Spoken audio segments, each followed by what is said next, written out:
This is Samuel Sarfati. He was a doctor in a 19th century hospital for the poor. And he was constantly butting heads with the board of directors because the board of directors was like, no, we can't treat chronic illnesses. We'll just treat short-term things. And no, we can't do the expensive treatment. We can only do like the cheapest treatment available. And when Sarfati started working at the poor hospital, he was, a middle class, he's from a middle class family. He didn't have any resources of his own. But after a little bit of working at this hospital, he married into extreme wealth. And the only thing he changed is he started paying for treatments for himself. Whenever the board of directors said, no, you can't treat him, this is a long-term illness, he was like, don't worry about it, I'll pay for it. Whenever the board of directors said, no, that treatment's too expensive, you can't do that, Sarfati was like, yeah, don't worry, I'll pay for it. And finally, the board of directors got sick of being undermined, and so they fired him. And at the same time, he lost out on a university position because of anti-Semitism. He had every ability to just like go sit and count his wealth or back swim through the coins like Scrooge McDuck did. But instead of doing that, he spent his time developing a partnership between the city and a fertilizer company. Wait, this is going somewhere. What the fertilizer company agreed to do was to clean the streets. And not just in the Jewish neighborhood where the poor hospital that Sarfati worked at was. It was in the Jordan as well, which was the very poor neighborhood for non-Jewish people. And so this fertilizer company agreed to clean the streets for free in exchange for keeping what they cleaned to create fertilizer. That single-handedly reduced cholera in both of these neighborhoods. And then he was like, the other thing I saw at the poor hospital that's really helping people, really getting people sick, is malnutrition. It's too hard to get food. So he set up this huge bread factory on the Weiseltracht, in between, as those of you who know your geography, in between the Jordan and the poor Jewish neighborhood that he'd been working on. And this bread factory made bread for at least 30% cheaper than any baker could do it. So he was able to treat causes of malnutrition. He didn't solve poverty, but he did these small things to make their lives better. And it felt like every white Gentile person I met said that their grandfather, always their grandfather, was in the resistance. But then, as I started to do research, I started to find stories like Frida Belinfante. Oh, I'm gonna like you guys. Before the war, Frida was already really well known. She was the first woman in Europe to lead an orchestra. Her chamber orchestra played regularly at the Concertgebouw. And she was also pretty open about her sexuality. She lived with women, usually musicians or artists. They always kind of looked glamorous to me. And she had, her father was a Jewish musician, so her father was also fairly well known. So between her Jewish family and her open sexuality, she had every reason to run when the Nazis invaded. And instead, she and her friend Willem decided they were going to fight. Willem Arondius was an openly gay painter. And Frida said later that they knew that they were going to die, but they wanted their deaths to matter. So they joined Group 2000, and they started working on forgeries. And Frida was a really good forger. But they started realizing the problem with these forgeries is as long as the city records exist, you can just compare the forgery to the city records. So one night, Willem was part of a group of men that went into the city records, knocked out the two janitors, dragged them out of the building, and blew up the city register. 800,000 records were destroyed. And they got 50,000 guilders for the resistance and 600 passbooks, which were much more valuable than the guilders. And the Nazis were enraged. They put a lot of energy into tracking down Willem and the men who were with him. Willem was executed, and his last words were, "Let this show that gay men are not cowards." Frida tried to stay. She was kind of going from safe house to safe house, because she really wanted to stay in the resistance. But she started to realize that she was actually endangering the people she stayed with because the Nazis were still looking for her. So she did this escape that I cannot even tell you how she survived.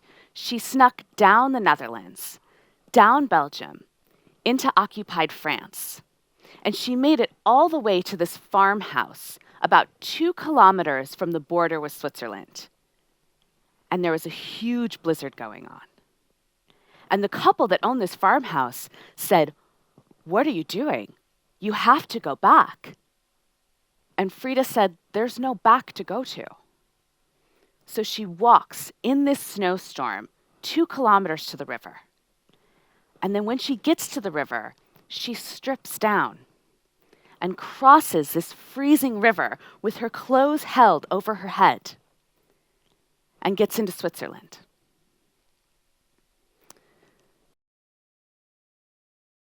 So, Gus and I are history storytellers. And as we were learning more and more about Amsterdam, we started to get really, really obsessed with Benno Premsela. We do tours for Badass Tours, and we've managed to work him into just about every tour that we do. Except for the women's tour. Except for the women's tour. Well, also like the Black History Tour, like there's a couple where he doesn't fit, but anytime we can, we're talking about Benno Premsela. But of course, as we were kind of like learning about Benno Premsela, doing our research, we also learned a lot about his family, and we kind of fell in love with the family as well. There's a lot to admire in all of them. But what we also found is that when you actually put the stories together of the different family members, you get a much fuller image of Amsterdam around World War II, both before, during, and after. So we're going to go back. We're going back to December of 1811. 1811. I told you, we're going back. We're going far back. The Netherlands is still under Bonaparte rule. And a man from what is now Ukraine goes to Amsterdam City Hall and he registers as an Amsterdammer. Now he's from the town of Premsel, so he takes the name Premsela.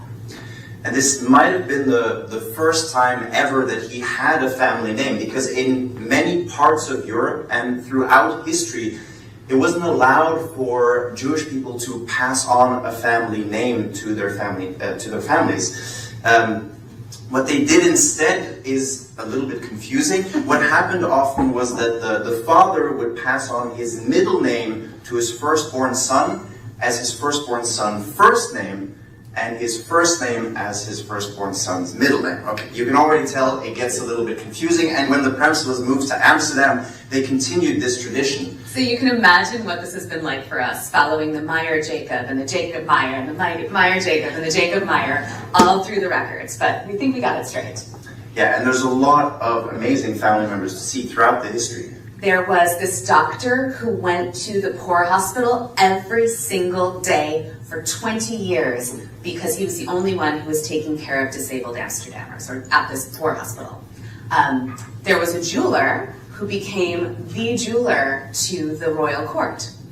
There was a writer who moved to Jerusalem in the 1930s and wrote these beautiful, essay doesn't seem like a strong enough word, but wrote these beautiful stories both about life in Jerusalem and about Jewish life in Amsterdam. So you can tell we have a lot of stories. We could probably fill the whole afternoon and evening and the next day as well, but we're going to limit it to around World War II. The people we're going to tell you guys about today is a dedicated goldsmith, a doctor who was way ahead of his time, a rebellious art student, and finally a queer icon.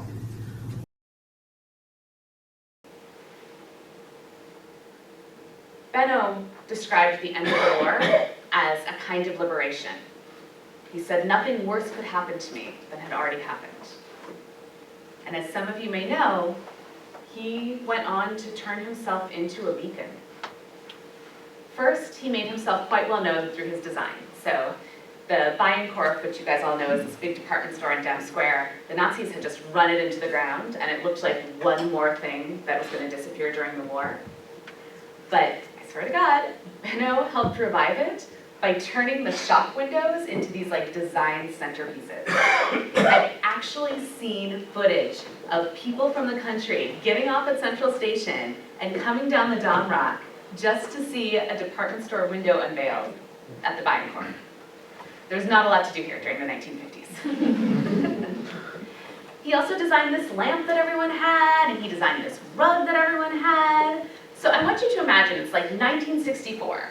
You're, somewhere in the Platteland, somewhere in the countryside. You're sitting down in front of your TV. You've got this lamp that Benno's designed here. You've got this rug that he's designed under your feet. You're maybe like wearing something that you got at the Bijenkorf when you went to go see one of the window unveilings. And you sit down and you turn on the TV, and there's Benno Premsala. And he is talking on this well-known program about his life as a gay man. He's the first one to do it. Gerard Reba, a writer who wrote about gay relationships, had kind of acknowledged it in passing on kind of this literary program, but Benno sat down and he's like, let me tell you what this is like. It was an incredible humanizing moment because most people had thought of queer people as like some other that I don't have a relationship to. So Benno sitting down and doing that was incredibly important. He had also recently taken over the COC in his own name, which was something that people didn't do. I mean, the COC itself kind of sounded like a pseudonym. Like the COC stands for like Culture and Meeting Center. And certainly the people who ran it all used pseudonyms. But Benno was determined to be out. And this had a huge impact on people. But someone they knew, someone they admired even, was queer. The Atheneum Illustra is one of the oldest learning institutions in Amsterdam, and it was the foundation of the University of Amsterdam. It has so many stories in its history, but my favorite is this is where the Jewish lawyer Tobias Asser taught before going on to win the Nobel Peace Prize for establishing the International Court of Arbitration and the agreements that eventually led to the International Criminal Court in The Hague.